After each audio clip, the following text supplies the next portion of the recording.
ख्याल जब आया तब मैंने देखा कि छोटे बच्चे हैं वो थ्योरी और सिर्फ लिखने पढ़ने से साइंस और इन्वायरमेंट के टॉपिक को समझने में मुश्किल होती है। फिर मैंने सोचा क्यों ना हर टॉपिक को ड्राइंग से जुड़ा जाए ताकि उनकी विजुअल लर्निंग हो, तस्वीरें के सामने वो पढ़ेंगे तो ज़्यादा सीखेंगे।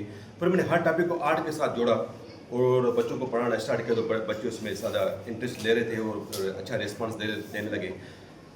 फिर मैंने सोचा कि बच्चे जो दो चीज़ें होती हैं, एक होता है इंटरेस्ट देन रेस्पॉन्स। अगर आप बच्चों को इंटरेस्ट दिलाएंगे बच्चे आपको रेस्पॉन्स देना स्टार्ट करेंगे, क्योंकि creativity is thinking of new things but innovation is doing new things. आप बच्चों के लिए इनोवेशन लेके आए ताकि बच्चे आपको ज़्यादा रेस्पॉन्स दे सकें।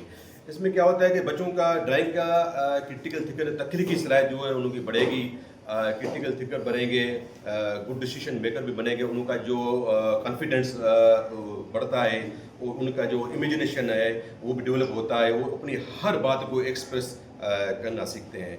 मेरा मानना ये है कि अगर हर टीचर अपने क्लास में थोड़ा बहुत आर्ट या ड्राइंग या क्रिएटिविटी एक्टिविटी अपने क्लास में लेके आए तो मैं समझता हूँ तो बच्चों के अंदर जो छुपा हुआ जीनियस है वो उभर कर सामने आ सकता है।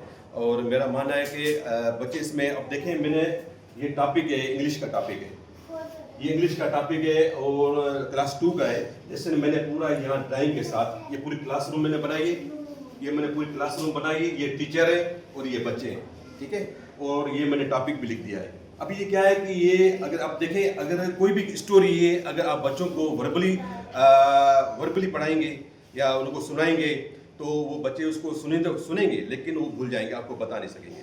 अगर वही स्टोरी आप वीडियो के तहत बच्चों को आप दिखाएं तो वीडियो क्लोज करने के बाद आप बच्चे से पूछें, बच्चे आपको सारी स्टोरी बता देगा कि स्टोरी में क्या था। वही उसी को लेकर मैंने ये प्रोग्राम लेके आया और बच्चों के लिए, ताकि वो बच्चे इसको ज़्यादा सीख सकें। इसको विजुअल लर्निंग भी कहते हैं। अगर तस्वीरें साथ भी हैं और टॉपिक भी साथ है, मैं समझता हूँ बच्चों को सीखने में आसानी होगी और बच्चे ये बच्चों का सारा फोकस यहाँ होगा।